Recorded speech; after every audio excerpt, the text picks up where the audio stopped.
Move on now to Sunday Times. This is one for Leo, I think.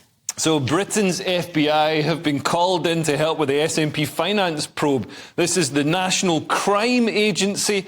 So Police Scotland have been investigating reports of fraud over £600,000 of donations. This is them digging up the garden of Nicola Sturgeon. Yeah. So there are apparently allegations that the money was spent, instead of spending on an independence referendum that didn't happen, there wasn't an Indie Ref 2, the SNP spent it on other things such as wheelbarrows, I think razors and a motorhome. I don't know what they were going to do with all that. These things are necessary.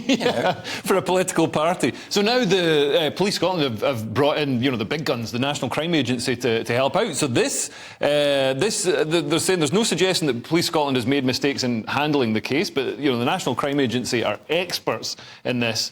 And also they'll be less subject to any interference or any collusion from the SNP. It doesn't look good because, a lot of people speculating that Nicola Sturgeon stepped down because she knew that there were these investigations coming up and all of this kind of thing. Bruce, it doesn't look good, does it, for the party? It doesn't look good, and I didn't realise it was a woman's razor and just the one that they'd spent the money on, which you kind of think that couldn't have really cost that much, but, that's... Depends how hairy the woman is. Yeah. Well, that's true, actually. I think that would do one shin. But then, I suppose the people that are pro-SNP or whatever, they're probably thinking, or you see it on Twitter and all that kind of stuff, where is the investigation into someone like Michelle Mone?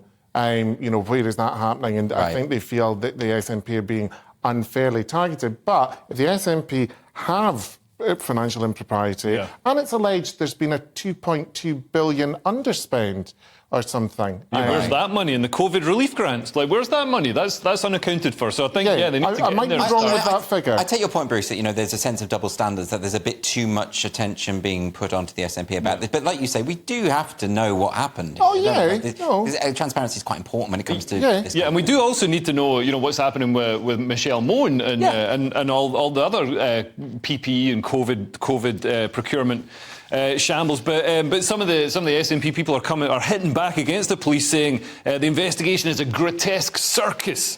He's willing to gamble. This is Murray Foote, the SNP's former spin doctor. He's willing to gamble that no charges would be brought. MSP James Dornan says, seriously, who was in charge of this fiasco? Who ordered it to happen? And when we find out that nothing untoward happened, who will be held accountable? So what do they want the police to do? Say, there's probably nothing untoward, so we'll just not bother investigating. Exactly. What are they meant to do? But can I ask a question? What were they looking for in the garden? Is that where, and I'm not being facetious here, is that where the wheelbarrow came in? Were they hiding gardening equipment that they'd bought in these tents? I'm not entirely sure. I don't think anyone knows. Yeah, there could have been a shortbread tin stuffed with 50 pences. It could be anything. 50 pence? It could be anything. That's oddly specific. It's Scotland. We don't know. It could be Lord Lucan. We don't know what was there. Exactly. Screaming Lord Such.